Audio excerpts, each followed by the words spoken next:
This episode of A Brush With is sponsored by Bloomberg Connects. Created by Bloomberg philanthropists, Bloomberg Connects is the free app that lets you access museums, galleries and cultural spaces around the world on demand. Download Bloomberg Connects to access digital guides and explore a variety of content.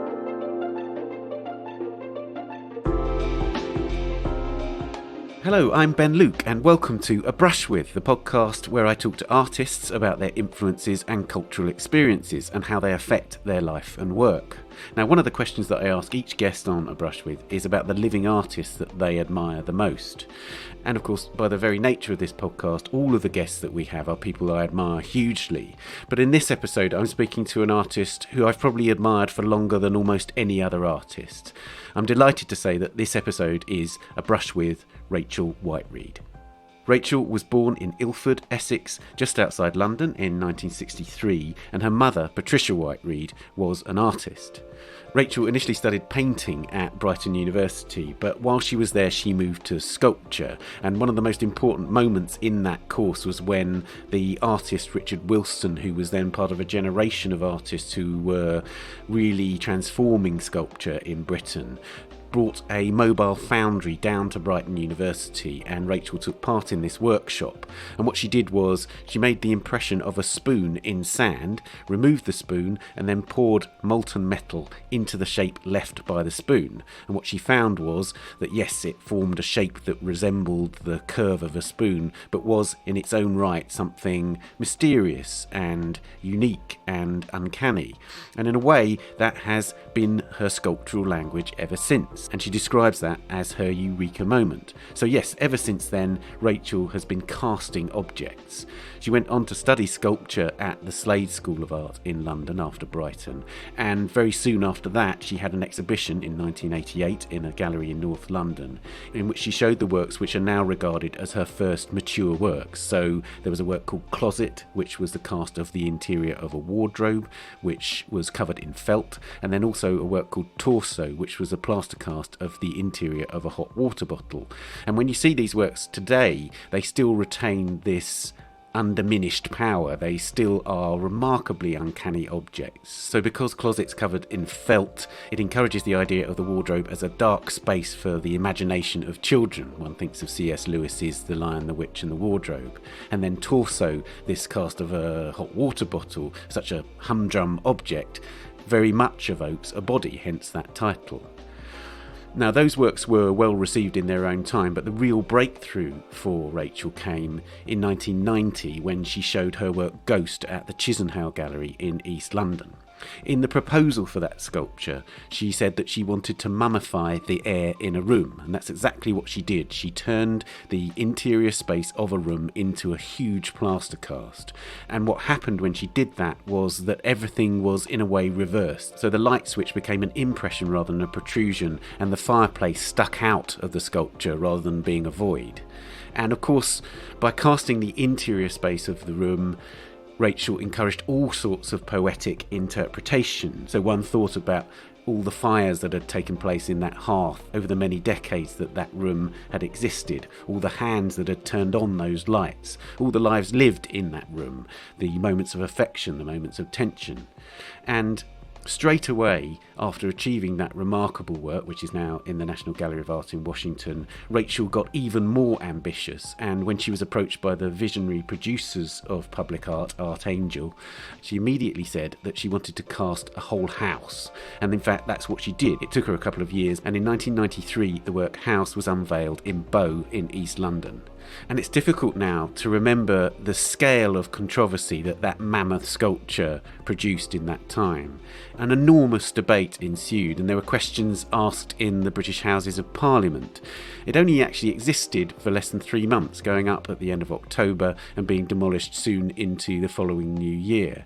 But it still is regarded as one of the great works of British sculpture of the 20th century. Rachel was then seen as the standard bearer for a new generation, the so-called Young British Artist, or YBAs, alongside Damien Hirst in particular. And her rise continued to be meteoric through the 90s. She represented Britain at the Venice Biennale in 1997. She then made a work for the Public Art Fund in New York, where she cast the inside of one of those conical water towers that sit on buildings across the city of New York in clear resin. She made a very memorable Holocaust memorial in Vienna, and she created Untitled Room 101 for a commission for the BBC. She also made a work in 2007 for the Turbine Hall in Tate Modern. Now, of course, the Turbine Hall's a vast space, so that was indeed a vast sculpture, but it consisted of lots of small elements, and actually that moment marked a shift in Rachel's work, where she began to work a lot more intimately again after many years of creating enormous public projects.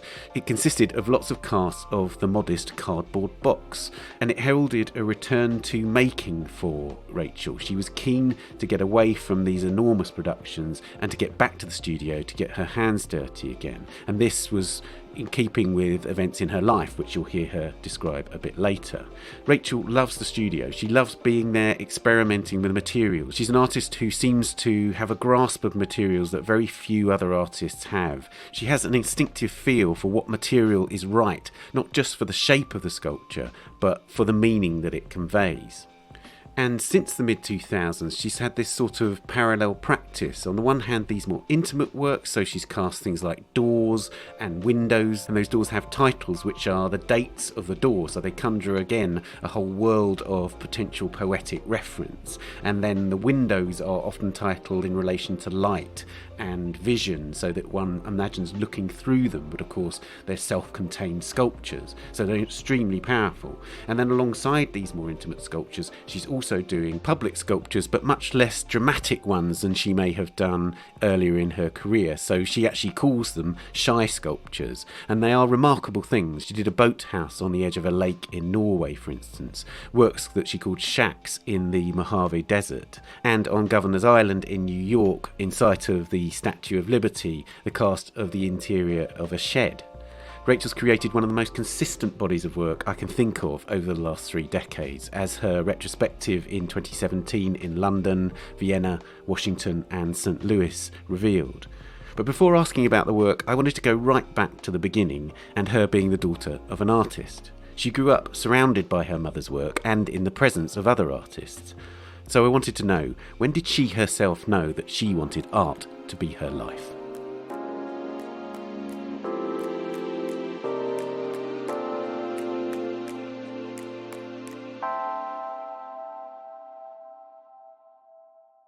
I didn't decide to be an artist until actually relatively late on in school. It was in the sixth form. Oh, not that I was going to be an artist, but that I took an interest in art. Before that, I was desperately trying to do something else other than what my mother did in that sort of teenage rebellious way. Yeah, it was kind of interesting because she always, from when I was born, she really started working. And, she had 3 young children. And, during that period in the 60s, it was pretty hard to do what she was doing. And we had a house big enough for her to have a bedroom as a studio. And, my father worked full time, and she was able to sort of somehow juggle the kids with sort of au pair girls and sort of chaos and get on with some of her work. So, she was really extraordinary, I think, in the way she was committed early on to sort of get her practice going. I'm also intrigued by the fact that your father was a geography lecturer, is that right? But he took you on these field trips where you'd collect fossils, and obviously, given that you've used the term fossilising the air to describe what you do, is it too neat to associate those two things, the collecting fossils and then this idea of mummifying the air, fossilising the air of spaces? Well, I think that they were both a big influence on my life, but my father had a way of sort of looking at the world as sort of material in a way. And he taught and was a university student himself in humanitarian geography and humanities. So, it was very much a sort of political, anthropological way in which he sort of viewed the world. And it influenced all of us, actually, my mother as well, I would say. He was very political and quite a thinker. And I think that was, from the way in which he viewed the landscape and the way in which man was worked with the landscape and was on its way to beginning to trash the landscape. It was something that he was kind of interested in and we talked about as a family. And there's a dedication to your father in your book about the water tower project that you did in New York in the late 90s, in which you say that it was his interest in industrial archaeology that you say enabled you to look up.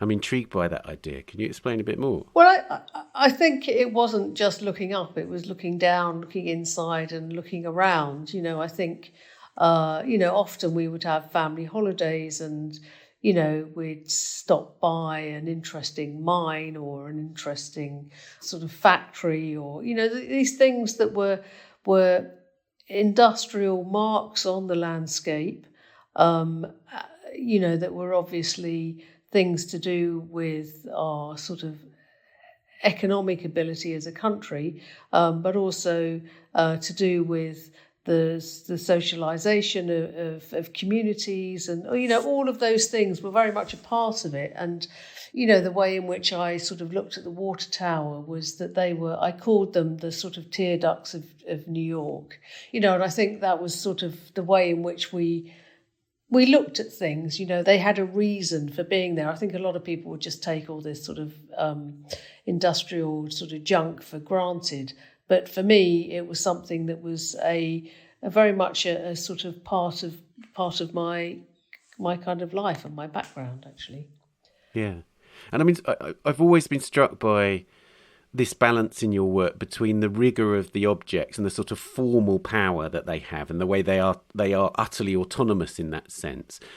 And therefore their relation to things like minimalism, but also this intense content which is often autobiographical or relating to your own life or is exploring social conditions as well. And it strikes me that that's a particular balance in your work, and it's one that you fought hard to get right, because I guess it's a difficult balance to get right? Well, I think it is in a way, one can work from one's own experience, shall we say. And, for me to say work with the technology that's around now, it doesn't interest me. I don't have any interest in making work online or sort of playing with iPads and making drawings with electronic media. It's just not a world that interests me.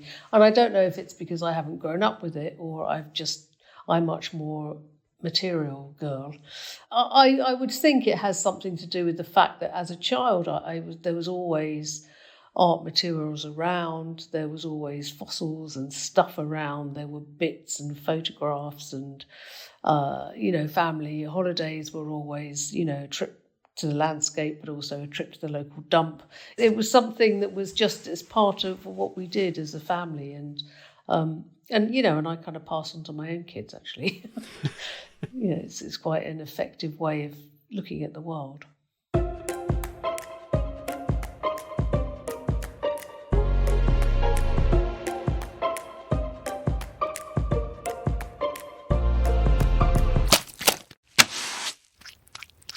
So let's move on to the questions that we ask all our guests. Who was the first artist whose work you loved? I was thinking about this long and hard, actually, and I think the first artist that I probably really loved was Picasso.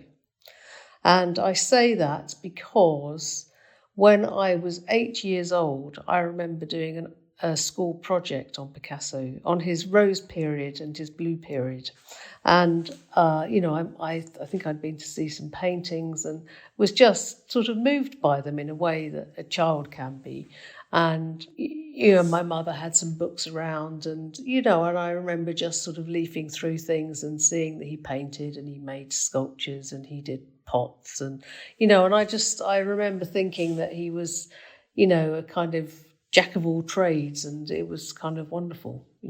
I didn't really understand the sort of sociological content of the work and stuff, but I did understand that he could make things and paint things and be joyous and be sad and seeing things that could create emotion, and that he was a fully grown man and could draw really childishly. I think I really enjoyed that sort of fact that these things had such a kind of openness to them. I wondered, there was that extraordinary Picasso show at the Tate a couple of years ago where it was looking at that one year in his life in 1932, and it had those extraordinary Boisjoli sculptures that he made of Marie-Thérèse Walter, and just I wondered if those sculptures still appeal today, because they seem to me so raw, and I can't imagine that as a sculptor you wouldn't be so sort of, if not inspired, at least intrigued and stimulated by them. No, of course. I think every media that he worked in, he became a master of. Whether it was working with a piece of paper and making a collage, or a window drawing, or a small maquette, or using clay and concrete and bronze, and the things that were much more sort of heavy-handed. I think with clay he was very intuitive in the way he made things, and I think that was really the thing about him that was so extraordinary, was his intuition with work and imagery and storytelling and emotion, and all of those things that he, virtually everything that he ever made was just packed with extraordinary artist. And which historical artist do you turn to the most? I would say probably Piero della Francesca. I love his work. I continue to love his work. I've always loved his work. I never get bored of looking at a single painting. Vermeer's probably a close second. And they're both, of course, very similar painters in a way. But I would say, in terms of looking at sort of art historical work, that they would be the things that come to me the most. I must say, I thought that the recent show of Artemisia Gentileschi at the National Gallery was just extraordinary. Yeah, I thought it was really, kind of blew your socks off. But that may be just because we've all been so starved of seeing art. It was, but that's true. But I thought it was a really great show. As is whenever you see a show by Leonardo or any of those people that had this incredible vision in times of really, really complex times, and could make these incredibly focused and extraordinarily rich pieces of art. Yeah. Obviously, when one thinks about your work next to Piero and Vermeer, there's a sort of silence about both of their works, which is a sort of very powerful quality in your own work. I'm not saying that you try to ape their work or in any way try to sort of directly refer to them, but it seems to me that that's a quality that your work shares with them. Yes, I would say, yeah. Well, I would definitely say the things that I have in common with them, which I've readily honed over the years. And, I've never worked directly sort of looking at one of their pieces, trying to sort of reproduce it. But, when I made Ghost, I was definitely thinking about Piero della Francesca's paintings and the composition, actually, more than anything else. Yeah. Can you say more about that in terms of composition? So many of his paintings have this really incredible sort of vertical perspective, I suppose. But early perspective things are always very wonky, but everything marries incredibly well. If you take a square of his painting, in virtually every time you do that randomly, they more or less have the same sort of symmetry to them. So things are it's not the painting is completely regular, but there's a very, very pleasing way in which he draws the eye sort of up and down and in and through, and by using colour and tone and and gold leaf and various other tricks that he used, it could really sort of draw the viewer through the work. What about living artists? Which living artist do you most admire? My top three are Cy Twombly, Bruce Nauman, And Louise Bourgeois, to a certain point, they got to a point with her later work that I'm not so keen on, but the sort of more raw things that she was very much responsible for, I loved. I mean, it's interesting because, obviously Twombly and Bourgeois both recently died, Yes. didn't they? We treat them as living artists in a sense. They're still absolutely with us. Yes, I mean, there's sort of these extraordinary artists that their work never really aged or ages. And in a way, I think with someone like Twombly, his most sort of celebratory and really extraordinary work with the paintings that he made of peonies and, the flowers that he did later on in life. And they were really, I would say, a kind of a sort of passage to the love of life and not wanting to die and not wanting to leave this world and, just wanting to carry on making beautiful things and being the celebrated artist that he is, And I think he, from the 50s onward, his work didn't really change that much. It was very much the same way in which he, used historical language to maybe put a sort of literary presence in the work, the way in which he, looked at the world and sort of converted it into this sort of painterly mesh of information and, the sort of abstract quality, the figurative quality. I love his sculptures, I think they're these beautiful kind of lonely things that he did. And, he's an artist that, when I sort of said that about Louise Bourgeois is that, there came a point when she was very frail, but a lot of work was being made. And you can tell that it's not really her heart that's in that or her messy brain or her emotions, But I think throughout Twombly's life, he just got in there and sort of did it himself, and you can just see it. You can see it in the work, and I think Nauman's the same. Nauman hasn't over presented himself later on in life. He's not been well. He's but he still makes his own work. It's still very present. It's still him. And it's incredibly complex, sort of philosophical, psychological, work that he just, lives as a cowboy and makes this stuff, out in the desert. It's sort of rather extraordinarily. With Nauman, is it right that you only discovered that he had cast the space underneath his chair after you had begun casting interior spaces yourself? Yeah, totally right. Yeah, it's sort of funny because I had seen his show, the show that Nick Sirota curated at the Whitechapel when he was director of the Whitechapel, and I was in my first year at Brighton, I think, and I saw the show. I thought it was incredible. I didn't understand it at all, but it really stuck with me, and I sort of went back and sort of looked him up and tried to understand what it was he was doing. And yeah, I was really intrigued by the kind of awkwardness of it and the difficulties of it and the ugliness of it and the beauty of it, and and the way he never worked with materials for their sort of aesthetic sense. It was always just about the job. And he had, I think, a great ability.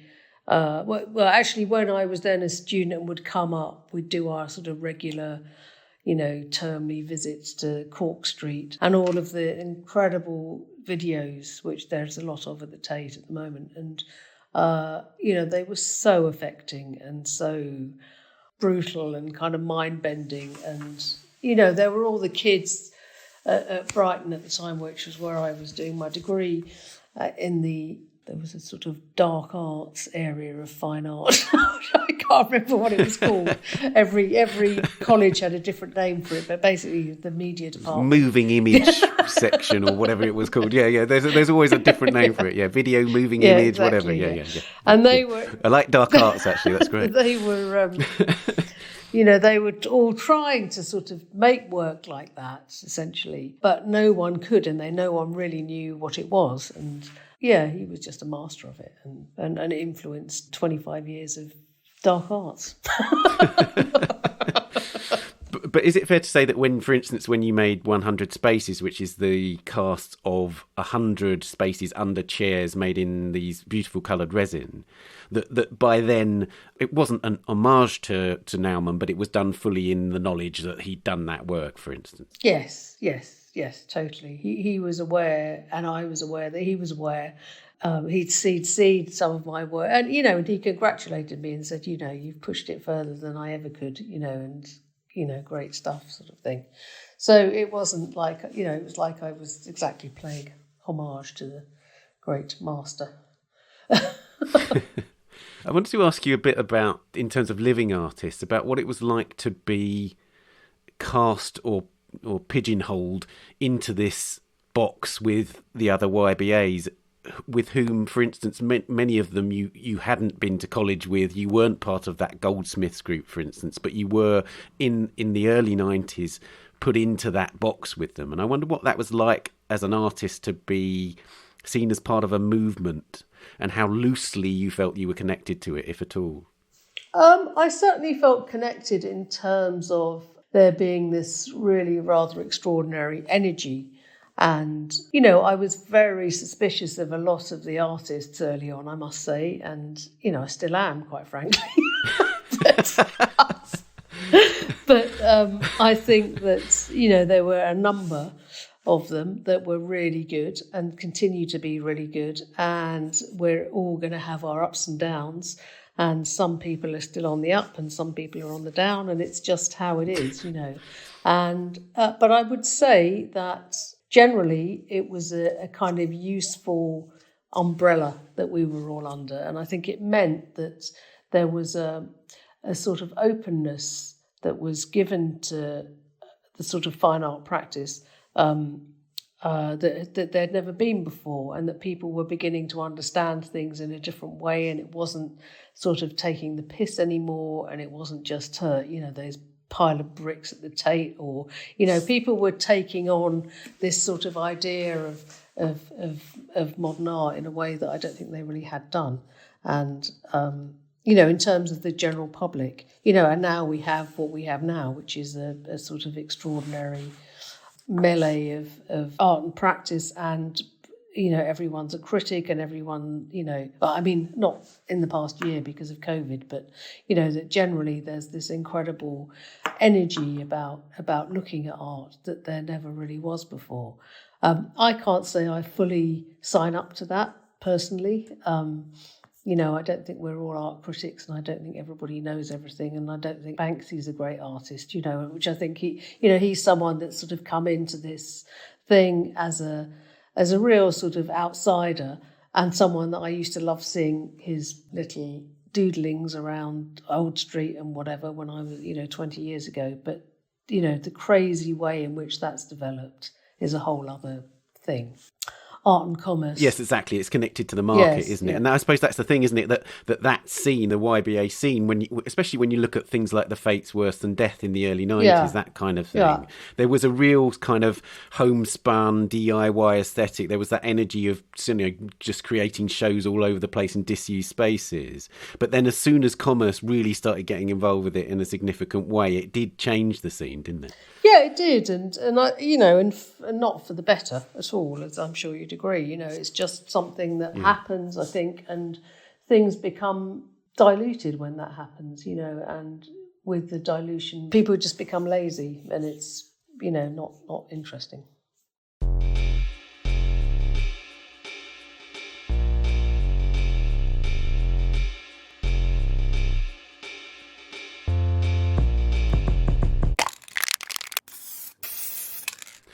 We've talked a lot about other artists, but do you have any of them on your studio walls? Do you pin them to the studio walls as sort of references? I was looking around the studio actually the other day. I'm sort of working between two studios at the moment. One of them is definitely no other art on the wall. In the other one, there's lots of little artefacts from museums around the world that I've picked up. There's a Bridget Riley. There's a Piero della Francesca. There's, there are things that sort of pop through the letterbox, which doesn't happen so much anymore. But, you'd get a private view card for something and you think, oh, God, that's great. And you'd kind of put it up and it'd live there for a bit and then something else would replace it. But no, I don't really have... Oh, actually, I've got the Raft of the Medusa up as well. I've got quite a big picture of the Raft of the Medusa up. Oh, that's an intriguing one. Yeah, so so they're the sort of things that I have lying around. But I'm much more of a kind of pick up stuff as well as postcards. I have a lot of crap in my studio, things that I find. In your drawing show at Tate Britain a few years back, you had that cabinet of curiosities, which were very often things that you just found and had terrific resonance when brought together with the other bits. And sometimes they were things, little casts that you'd done yourselves and things. So you compose these associative sculptural essays, don't you, with the objects that you have around you? Yeah, and it's something that I've always done, no matter what size the studio's been. There's always these little sort of reminders and doodles and things. I'll just lean one thing against the other and think, maybe that'll work in something else later on. Or, they're visual reminders of what I might do or what I've done. And then there's this recent work called Untitled Pin Board, I see. Yeah.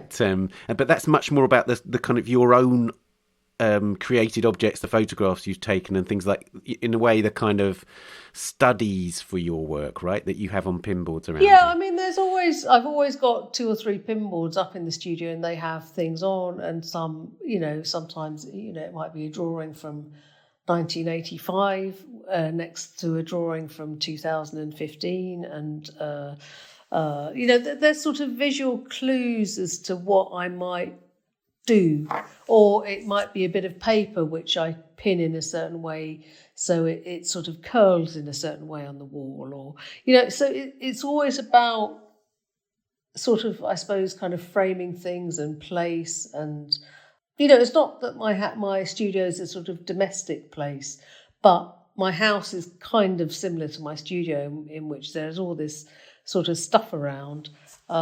It's slightly different because it's got my husband's taste in it as well, which is obviously really annoying. But,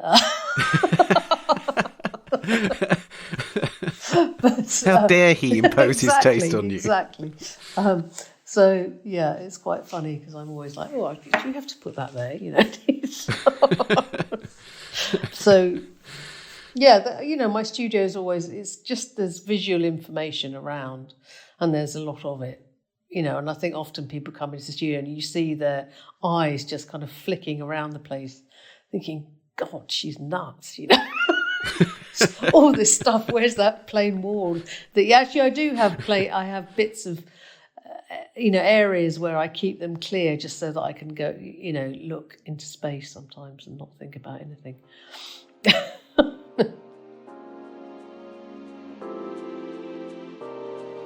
This episode of A Brush With is sponsored by Bloomberg Connects. The app offers access to numerous cultural institutions through a single download. Now, when I think of Rachel Whiteread's work in London, countless exhibitions and public sculptures come to mind. Not just House, that seminal work of art in the East End in 1993, but moments like her exhibition at the Serpentine Gallery in 2001, and the gold decorations and window casts that she created for her permanent commission for the facade of the Whitechapel Gallery in 2012. And you can find out more about both the Whitechapel and the Serpentine by exploring the guides to them on the Bloomberg Connects app. You can look at their most recent exhibitions and commissions, complete with audio and video content. The Serpentine Guide takes you to its excellent programme of online art and its annual architectural pavilions, including an interview with the most recent architect, Junya Ishigami. On the Whitechapel Guide, you can explore its archive or find out more about its Max Mara Art Prize for Women and the latest winner, Emma Talbot. For more content and to explore guides to all the partnering institutions, download Bloomberg Connects today. You can find the app at app.bloombergconnects.org/abrushwith.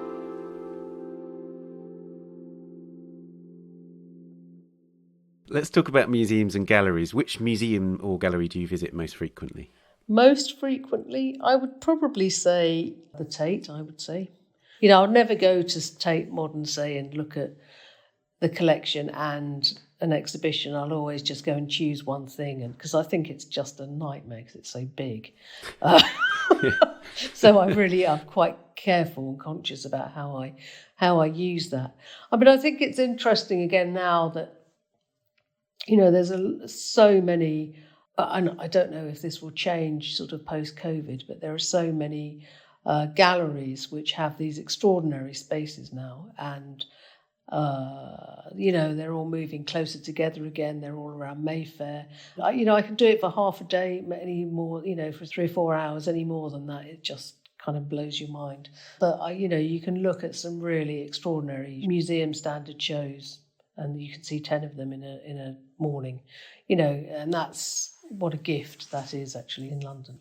And then I suppose in terms of museums, the British Museum I go to a lot. And again, just to go and see one thing, or to sort of, go to the minerals department at the Science Museum, or go to the V&A, or, there'll be just something that I choose to go and see. I won't spend hours there, but I'll, go and look at something. And, I think those,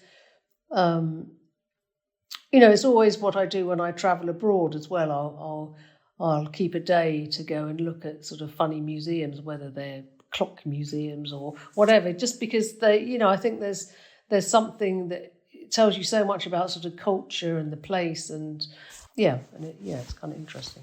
Yeah, and with things like the British Museum and the V&A, there's always a tendency to look at the ways that your work relates to ancient objects, as well as, if you were to go to the Tate, see its connection to the contemporary world. Because, for instance, there are a lot of parallels between some of your works. In fact, you've made direct reference to sarcophagi, for instance. So, yeah. And I wonder, is it too obvious to say that, for instance, that you have taken inspiration directly from looking at ancient objects like that? No, I think it's definitely something that I've used in the past. I mean, not now so much, but, I'll go and look at, Assyrian tablets or something, it wouldn't necessarily be that. It would be something, of the old world, which is just fascinating and beautiful and beautifully carved and mysterious. And, I don't go there with an archaeologist's eye. I go there with a sculptor's eye and look for pattern and form and shape and colour and, that sort of thing. So it's, one of the most memorable trips I've done over the last 20 years was a trip to Egypt, and going to all the museums. I think that a lot of them are being reorganised, and they're not in the way in which they were. Because when I saw them, they were literally sort of, the sand dunes were in the middle of the museums. It was sort of incredible the way the stuff was being looked after, but it was amazing to see it in those circumstances. And as I say, it tells you so much about the culture and everything else. Which cultural experience changed the way you see the world? I would say in terms of impact of other cultures on my work, in terms of travelling and trips. And one is, I absolutely mourn the fact that we're about to leave Europe. That's that's gruesome for many reasons. But outside of Europe, I would say that the most interesting sort of cultural experience was probably going to Egypt, actually. I think Egypt was a very, very interesting and sort of informative time. Though when I was in my first year at Brighton, I went to Russia for very, very long time ago, and that was extraordinary, and it really affected me. That was the Soviet Union then, of course. There's an amazing photograph of you on that trip, actually, standing next to one of those massive socialist realist sculptures. Yeah, in a big fake fur coat. Yeah, it was just extraordinary. It was extraordinary. And going to see Lenin, stuffed Lenin, was extraordinary. And travelling through the night on the trains was extraordinary. I mean, everything about it was extraordinary. I had 3 proposals of marriage, which when I was 19 was quite a lot. But I don't think it was because I was the most beautiful person they'd ever seen. I think it was just because I had a passport. But, that's great. Yeah. Let's talk about literature now. Which writers or poets do you return to? I tend to read a lot of books which are stories of ordinary people, and generally often people that get into difficult times. And I think there's a lot of American writers that I've read diligently over the years. I think someone like Marilyn Robinson is a beautiful writer and has this incredible poetry and quietness and sort of philosophical edge, which is, I think incredibly touching. So there's a lot of writers like that I've been, reading over the years. I read a lot of books on sort of psychology and read quite a lot of science books. I read nature books. I have this sort of array of stuff. I mean, my bedside table is covered in half-read books about things that I think I'm going to be fascinated by and kind of get bored halfway through.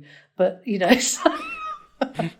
I was intrigued that you had asked Paul Auster to write about your work at one stage, and because I love Auster, and I can imagine Auster writing very powerfully about your work. So I was, that's a sort of an unrealised project which I'd very much like to happen.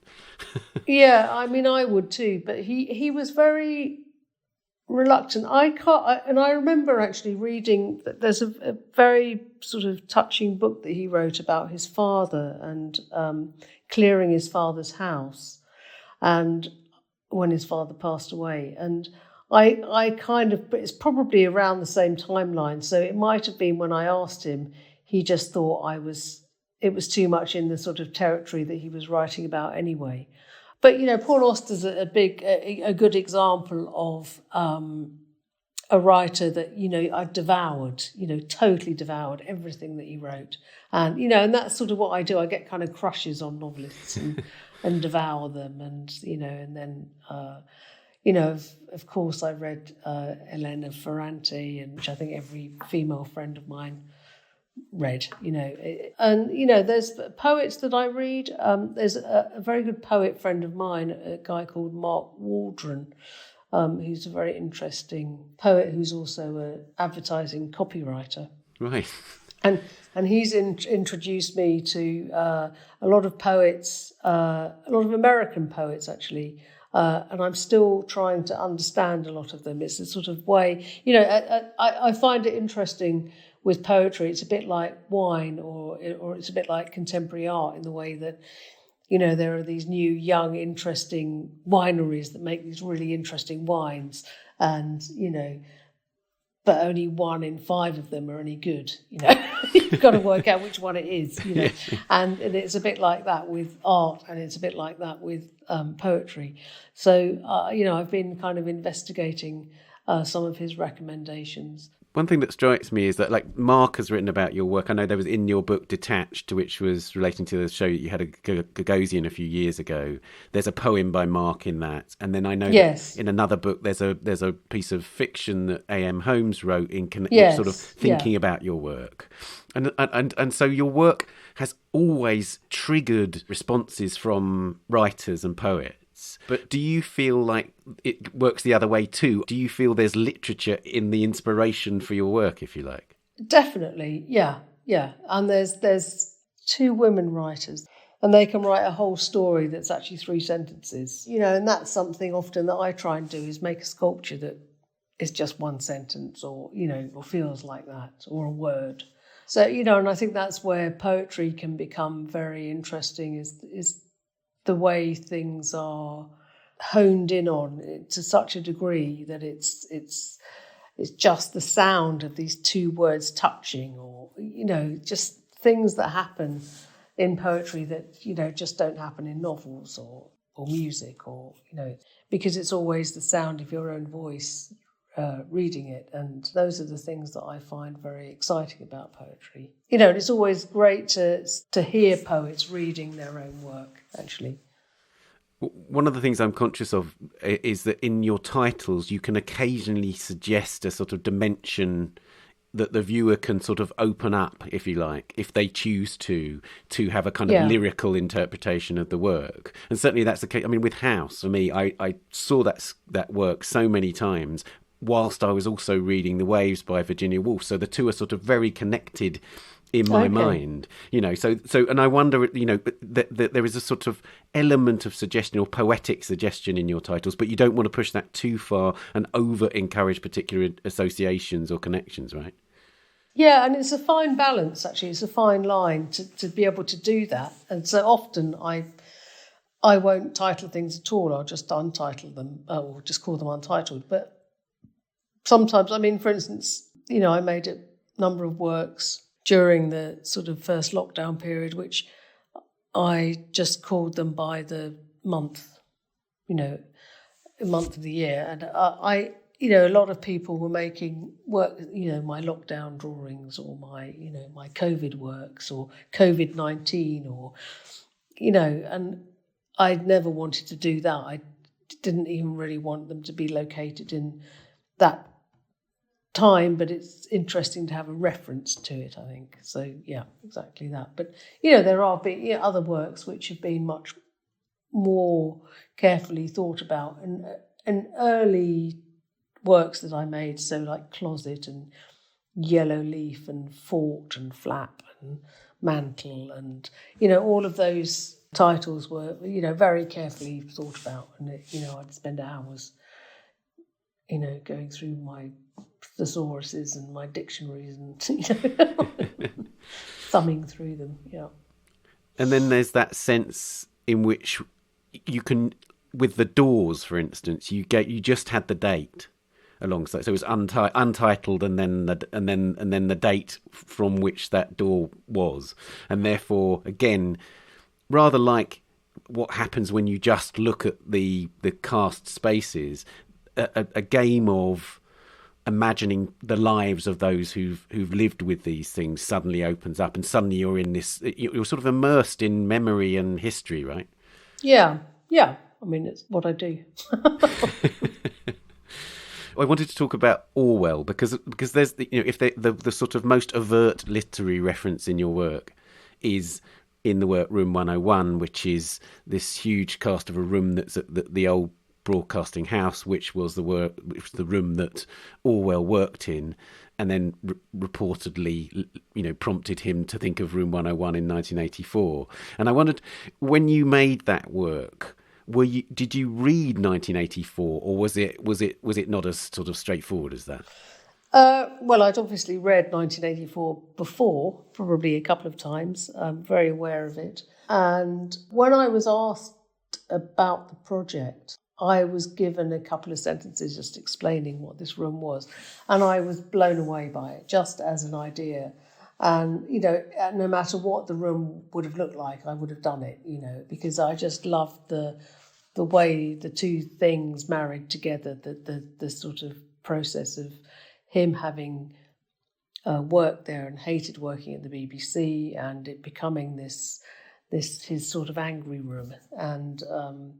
And I just loved that idea that he'd been there. And when I went to see the room, it was just full of sort of industrial plant, and it was full of aluminium tubes and pipes and electrical things, and I just went in and just said, okay, just clear it. I just want everything pulled out as roughly as you can, because I had this idea that I'd quite like to make the sort of bare bones of the room, or the room with all its scabs, and there was somehow how Orwell might have sort of thought about this room, and that it would be almost like a war zone.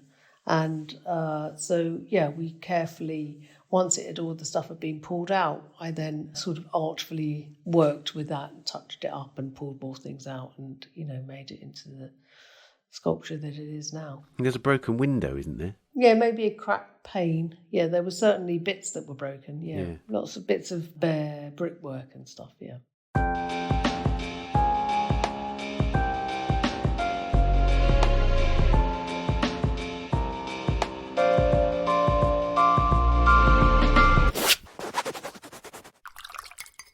What music or other audio do you listen to as you work? I listen to music. It's kind of interesting because I have, as I say, I've been working between two studios. I've got one studio which is nice and warm and has a stereo in it with all my CDs.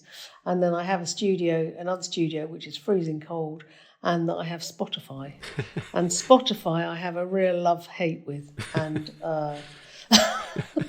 because it never plays you the thing you ever want to actually hear. always plays you something else or some other version of what you thought you were going to hear. So it's some other cheaper recording that they've got.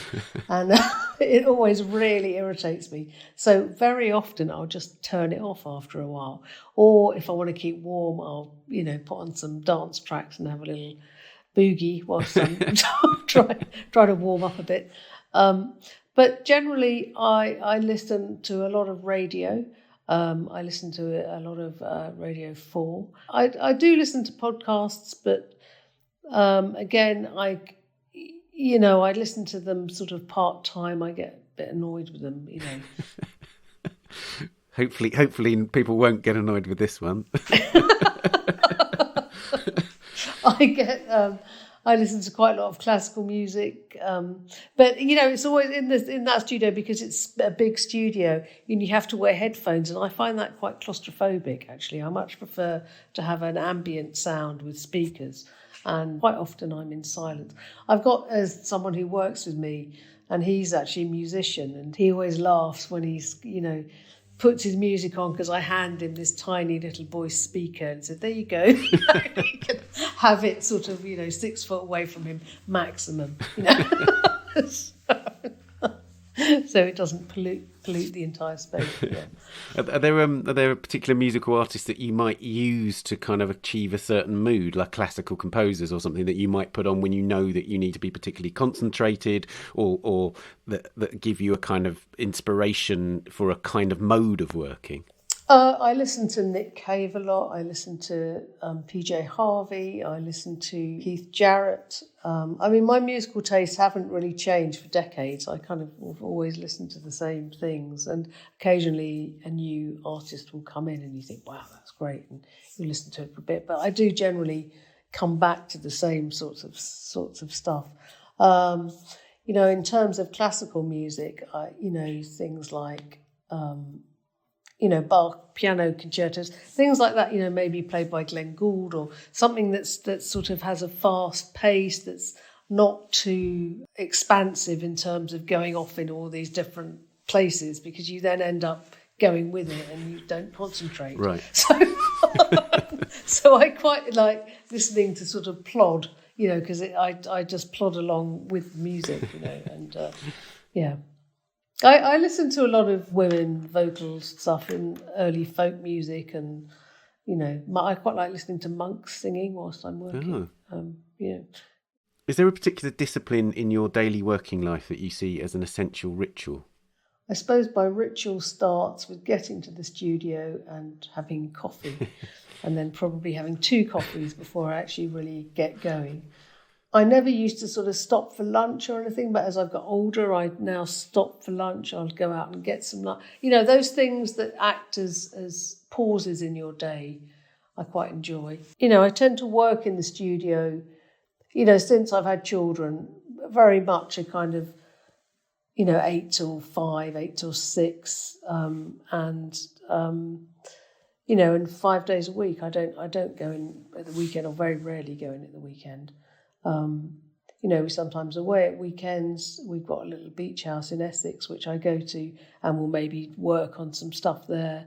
But, I have a slower pace with work, and I think that's good, actually. I kind of enjoying that, yeah. There was this really important moment in your career, wasn't there, when there was a number of different life events that triggered it, but where you clearly made a decision about returning to the studio and being a maker. And I know that one of them was like, you mentioned Paul Auster and this experience of him going through his father's things. I know that going through your mother's things was an incredibly important moment for you and prompted a whole series of works, right? Yeah. Well, I think that, and having children, I think becoming an orphan, which is, I may have been quite old, but it's still quite a big deal, when both of your parents pass. My dad died when he was 59, when he was very young. And when my mother died, who I was very close to, you become this, it's like you lose your anchor. And, I felt adrift. But I had 2 small children to anchor me. And we worked in a building where I lived and worked. and very much enjoyed the process of living and working in the same building as my family, and would work at strange times of the day. And, I was able to play with my working process and practice. And I made a lot of things myself after having had, worked with sometimes 10 assistants. And, now I work in a very different way where who was my assistant from the day he left college, and he now has his own sort of sculpture making set up, and he makes a lot of work for me, but somewhere else. He makes work for other artists too, and I go over to his studio and we make the work like that, and it's just a half-hour meeting, and he knows what he's doing, and I go back and check it, and it's a very different way of doing stuff. But I am still very hands-on, and make quite small-scale work. Though I've been working for the past sort of year and a half on 2 very large works, which will be in my Gagosian show in April. And they're all totally handmade by me in the studio. Because there are artists like Damien Hirst, who continues to have a factory, and he has a lot of people working for him and sells an enormous amount of work all over the world. And I just don't have that interest in sort of working like that, and I never have done. And, for me, it's much more intimate and entertaining and intellectually rigorous and finite, doing it yourself and working, going from my sort of desk to my studio to a table to a sink to a bag of plaster to, some paint or whatever it is, those things are, I wouldn't say an old-fashioned sculpture, but I like to get my hands dirty and I like to play with materials, and it's important to me. And I hope I never lose that, because it's what keeps it alive for me. I suspect I know the answer to this question, but if you could live with one work of art, what would it be? I was thinking about this as well, but I think it still has to be The Baptism by Piero della Francesca, a painting that I have loved since I was a small child, and, and love and think about probably every day, actually, one way or another. Yeah, it's like a sort of long-lost friend. And lastly, what's art for? Art is for shaking us up, for making us aware. It's for politically engaging us. It's for intellectually engaging us. It can be for entertainment, and it's a necessity of life. Rachel, thank you so much for joining us on the podcast. Okay, thank you.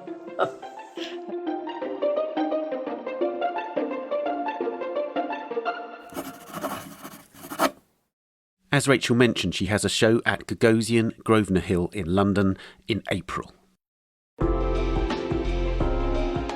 And that's it for this episode. Please subscribe to A Brush With wherever you're listening, and do give us a rating or review on Apple Podcasts. And do also subscribe to our other podcast, The Week in Art, a look at the latest big art world stories, the top shows and the key issues, every Friday. You can find us on Twitter @TanAudio and on Facebook and Instagram, of course.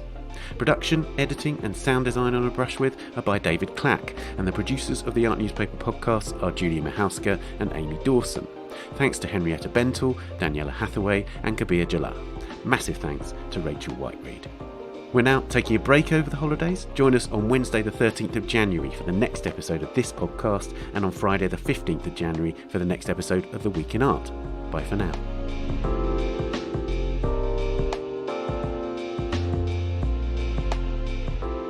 This episode of A Brush With is sponsored by Bloomberg Connects. Download Bloomberg Connects today and discover cultural institutions on demand.